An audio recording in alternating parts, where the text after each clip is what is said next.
Bombay high court के निर्देशों के बाद अब दक्षिण मुंबई के रास्ते धीरे धीरे खाली होने लगे हैं, क्योंकि मनोज जरांगे पाटिल जो अनशन पर बैठे हुए हैं, आजाद मैदान के नजदीक जितना भी एरिया है उस सभी एरिया के रास्ते अब खाली करने के निर्देश दे दिए गए। कोर्ट में पिटीशन लगा है और उसके बाद आप सीधा देख सकते हो, अब हम CSMT यानी कि छत्रपति शिवाजी महाराज टर्मिनस के बाहर खड़े हैं। रास्ते के उस पार जो कम्यूटर्स यानी कि हर रोज लोग आते जाते रहते हैं, यहाँ ट्रैवल करते हैं, क्योंकि बहुत सारे अलग अलग सरकारी हो या फिर बड़े बड़े दफ्तर साउथ मुंबई में है।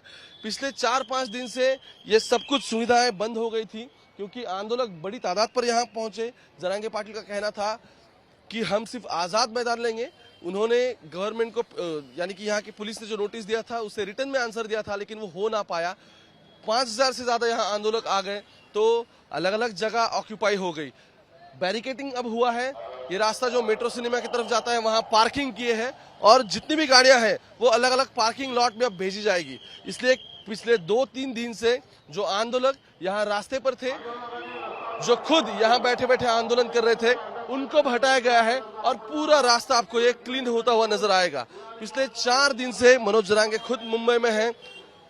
उसके बाद कल कोर्ट में पिटीशन दाखिल हुई और पिटीशन दाखिल होने के बाद सुनवाई हुई और कोर्ट ने कहा जरांगे पाटिल आंदोलन तो कर सकते हैं, ये उनका नेचुरल अधिकार है, लेकिन फिर भी लॉ एंड ऑर्डर का कोई इशू ना क्रिएट हो, इसके लिए उन्हें काम करना पड़ेगा। इसलिए आज दक्षिण मुंबई के सभी रास्ते खाली आपको मिलेंगे और आंदोलनकर्ता जितने भी हैं वो यहाँ से अब हट रहे हैं। सिर्फ इतना ही नहीं, पुलिस अब ज्यादा तादाद में यहाँ मौजूद है और बैरिकेडिंग पहले से ज्यादा किया जा रहा है। मंत्रालय का रास्ता हो वो भी पूरा कवर किया जा रहा है और उसके बावजूद कम्यूटर्स यानी कि जो हर रोज यहाँ काम के लिए आते वो मुंबई के लोग भी यानी कि मुंबईकर्स अब सांस छोड़ सकते हैं। इसका कारण यह है कि पुलिस को कोऑपरेट करना, लॉ एंड ऑर्डर मेंटेन करना, यही इशू मेन रहेगा। ये हाई कोर्ट ने पहले ही कहा था और उसके बाद